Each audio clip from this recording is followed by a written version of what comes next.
Israel and the Palestinian Authority came close to an agreement in Sabah in 2001, but were unsuccessful in the end.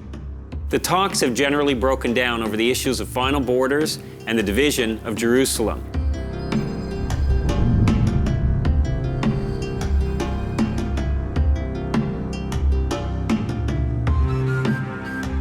With peace efforts all but stalled, another intifada broke out in 2015.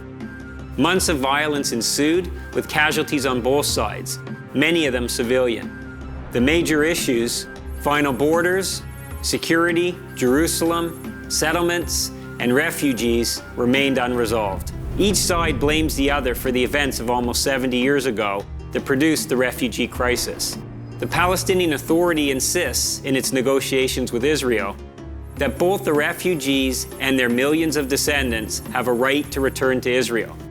If Israel were to cede to the Palestinian demands of a return of all refugees and their descendants, it would result in the creation of an Arab majority state, meaning an end to Jewish self-determination and the State of Israel. Currently, about 1.5 million Arabs are citizens of Israel, approximately 20% of the population. Israel believes that any refugees still remaining from the wars of 1948 and 1967 and their descendants should be repatriated in a future Palestinian state or taken in by the countries where they are now living, just like the tens of millions of other refugee populations of the past century who have been taken in by their new countries. The final borders of that prospective state are another unresolved issue. Resolution 242 recognized Israel's right to secure borders, but it also required Israel to withdraw from territories captured in 1967. Israel interpreted that resolution as meaning that it had to withdraw from some of the captured territory, but not all. Israel has withdrawn from the Sinai Peninsula and the Gaza Strip, but it believes that the country's security depends on its retaining control of some of the other disputed territory. Some Arab leaders have accepted this, but Jewish settlements in the West Bank remain an issue.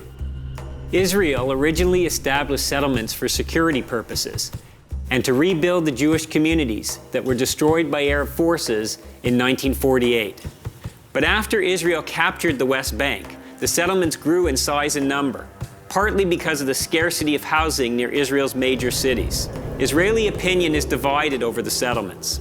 Most Israelis believe that the Jewish settlements that are suburbs of major cities like Jerusalem are legal, and they support those communities built just beyond the pre-1967 lines, but they do not support the remote settlements.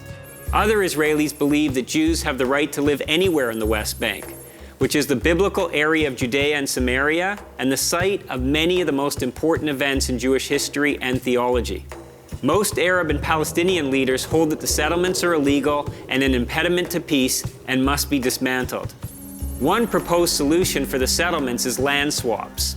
Israel has discussed removing the smaller settlements and giving up other land in exchange for keeping the larger communities. Israeli and Palestinian negotiators have accepted this idea in principle, but there is no agreement about which lands would be swapped. The land in and around Jerusalem, especially the Old City, is fiercely contested. The Old City is the site of many of the most sacred sites in Judaism, Christianity, and Islam. It sits in the east part of Jerusalem, on the Arab side of the pre-1967 line. After the 1948 war, Arab armies expelled the Jewish community from the eastern areas of Jerusalem, denying them access to their most important holy sites, such as the Temple Mount. One of the key Palestinian demands is that the new state have East Jerusalem as its capital. The Israeli government has endorsed the idea of an independent Palestinian state, but most Israelis oppose dividing Jerusalem. For many Jews, both inside and outside of Israel, Jerusalem has immense historical significance. It was the undivided capital of the Jewish people in ancient times. Jews point to their continuous historical presence in the Old City, uninterrupted for millennia, and to the fact that they were the majority population there in 1947. Palestinian and Arab leaders argue that some of Islam's holy sites are located in eastern Jerusalem, particularly the Haram al-Sharif, and that they are the majority population in the eastern neighborhoods. Sovereignty over the Old City and the Temple Mount, Haram al-Sharif, is arguably the most contentious of all the unresolved issues in the peace negotiations. The land of Israel-Palestine has figured large in human consciousness for thousands of years.